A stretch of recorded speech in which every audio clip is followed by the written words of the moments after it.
So we haven't had Manny on the channel ever since his first debut on Rice or Nice, and since then he's done a few updates to his build, so I figured we should film an updated build video. So here he is. So I've gotten, quite a few things done, as far as aesthetically, as far as maybe some performance, I guess you can say. Like for example, just on the front end itself, I got a dev score front splitter. I got, along the side, some RPF on wheels.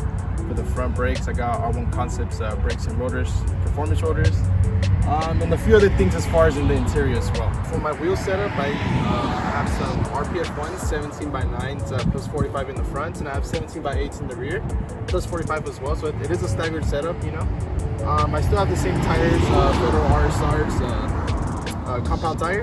And for brakes, I do have R1 Concepts performance Jordan slotted rotor. As far as suspension mods, I did get BuddyClub N1 coilovers with adjustable dampening, and then for the rears, I did get some hard race rear camber kits.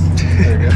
As far as interior mods that I did do recently would be the BuddyClub P1 bucket seat, the blocks, rear harness bar, and along with some racing clip race harnesses.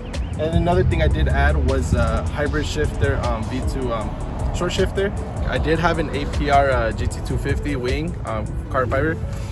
The reason I went back to stock was because I did plan on going with more performance mods, as far as having a more aesthetically cleaner car.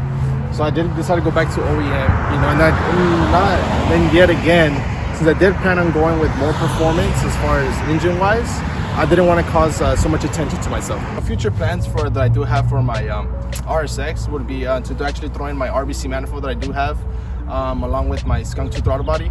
I do have 1000cc grams injectors as well, and also along with the fuel pump. And so I'm just like getting ready, go E85, hopefully get my tune done soon within the next maybe a month and a half if everything goes well. Be in May, I will be attending Tug to Track and Doghouse Garage events as well. So I mean, if you guys are there, catch me there as well. So that was the updated build video on Manny's RSX Type S.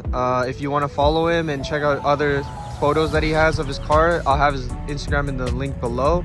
And see you guys in the next video.